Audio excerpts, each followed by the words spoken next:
O massacre de Nanjing, o estupro de Nanjing e as atrocidades da Segunda Guerra Mundial. No final de 1937, o mundo vivia sob as sombras da Segunda Guerra Mundial e do avanço imperialista do Japão. Foi neste contexto que um dos episódios mais sombrios da humanidade ganhou forma: o massacre de Nanjing, também conhecido como o estupro de Nanjing. Durante 6 semanas de terror, a então capital da China foi transformada em um cenário de caos, onde a brutalidade das tropas japonesas desafiou os limites da compreensão humana. Essa história, que mistura horror, resistência e luta por justiça, precisa ser contada com detalhes para que jamais seja esquecida. A conquista de Nanjing. Em julho de 1937, o Japão iniciou uma ofensiva militar em larga escala contra a China, desencadeando a Segunda Guerra Sino-Japonesa. O conflito, que começou com o incidente da Ponte Marco Polo, rapidamente se transformou em uma guerra aberta, com o Japão buscando expandir sua influência sobre a Ásia continental. As tropas japonesas, altamente disciplinadas e bem equipadas, eram guiadas por uma ideologia de superioridade racial e militar que incentivava a desumanização do inimigo. A resistência chinesa, liderada pelo governo nacionalista de Chiang Kai-shek, era determinada, mas enfrentava desafios monumentais. A corrupção e a má gestão dentro do exército chinês, somadas à superioridade tecnológica e organizacional dos japoneses, colocavam o país em uma posição desvantajosa. Ainda assim, os chineses resistiram bravamente, especialmente durante a Batalha de Xangai, que durou de agosto a novembro de 1937. Essa batalha, apesar de mostrar a determinação chinesa, resultou em uma vitória esmagadora para o Japão, que consolidou seu controle sobre a região e avançou em direção à capital chinesa, Nanjing. Preparação para a defesa. Nanjing, como capital da China, tinha grande valor simbólico e estratégico. Chiang Kai-shek sabia que a cidade estava em perigo, mas sua prioridade era preservar o núcleo de suas forças militares para prolongar a guerra contra o Japão. Assim, ele ordenou que a maior parte das tropas se retirasse, deixando apenas cerca de 100.000 soldados mal treinados e equipados para defender a cidade. Enquanto isso, a população civil, que incluía milhares de refugiados de outras partes da China, aguardava com ansiedade e medo. Havia pouca organização ou planejamento para uma evacuação em massa, e muitos cidadãos esperavam que a cidade fosse poupada de um ataque total. Dentro das muralhas de Nanjing, o caos aumentava à medida que os rumores sobre a brutalidade das tropas japonesas se espalhavam. O avanço japonês.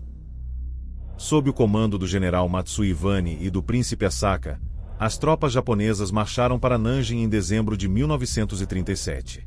Antes de chegar à cidade, já haviam cometido atrocidades em cidades vizinhas, como Suzhou, onde civis foram massacrados e mulheres violentadas. Essa estratégia de terror era parte de uma campanha psicológica destinada a quebrar a moral chinesa e forçar a rendição. Ao longo do caminho, os japoneses enfrentaram pouca resistência organizada.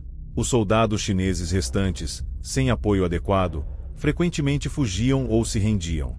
Muitos foram capturados e executados sumariamente.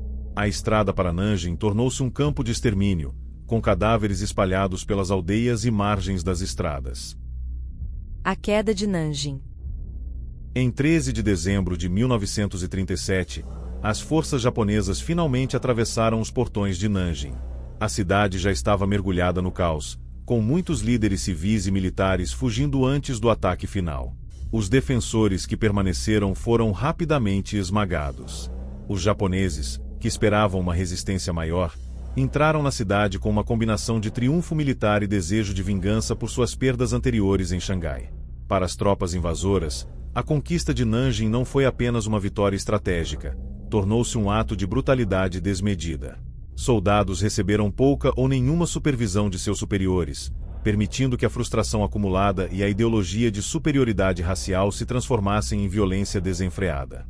O que deveria ter sido uma ocupação militar transformou-se em um massacre indiscriminado. O terror em Nanjing, execuções em massa.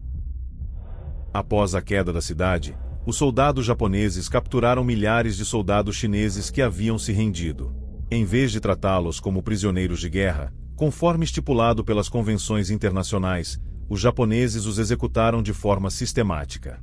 Prisioneiros foram amarrados em grupos, levados às margens do rio Yangtze e metralhados, decapitados ou queimados vivos. Estima-se que cerca de 200.000 a 300.000 pessoas tenham sido mortas durante o massacre, embora os números exatos variem devido à destruição de registros. Os métodos de execução eram variados e frequentemente cruéis. Em algumas ocasiões, soldados japoneses realizavam competições para ver quem conseguia decapitar mais prisioneiros em um determinado período. As histórias dessas competições foram registradas pelos próprios japoneses em jornais da época, ilustrando o desprezo pela vida humana. A violência contra as mulheres. Outro aspecto sombrio do massacre de Nanjing foi a violência sexual em massa.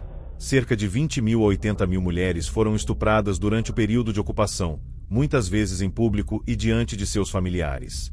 Grávidas, adolescentes e idosas não foram poupadas. Após os ataques, muitas vítimas foram mortas para evitar que denunciassem os agressores. Os relatos documentam casos de mulheres que foram repetidamente violentadas por grupos de soldados. Algumas foram estupradas até a morte, enquanto outras tiveram seus corpos mutilados. A violência sexual em Nanjing não foi apenas um subproduto da guerra, foi uma arma deliberada para desmoralizar o inimigo e destruir o tecido social da cidade. O saque e a destruição. Enquanto a população sofria, a cidade era saqueada e destruída. Residências, templos, escolas e hospitais foram invadidos e demolidos. Objetos de valor foram roubados, e edifícios históricos foram incendiados. A destruição de Nanjing não era apenas física, era cultural, pois visava apagar a identidade da cidade como capital chinesa. O silêncio, a memória e a justiça. A reação internacional. Embora o massacre tenha sido amplamente documentado por jornalistas e missionários estrangeiros que permaneceram em Nanjing, a reação internacional foi limitada na época. Governos estrangeiros estavam mais preocupados com seus próprios interesses econômicos e políticos na região, e o Japão tentou minimizar as atrocidades. Alguns estrangeiros, no entanto, desempenharam papéis importantes na tentativa de proteger os civis. John Rabe, um empresário alemão e membro do Partido Nazista, criou uma zona de segurança internacional em Nanjing, onde cerca de 250.000 pessoas buscaram refúgio. Apesar de suas ações heróicas, as limitações de recursos e a brutalidade japonesa tornaram impossível salvar a todos. Os tribunais pós-guerra.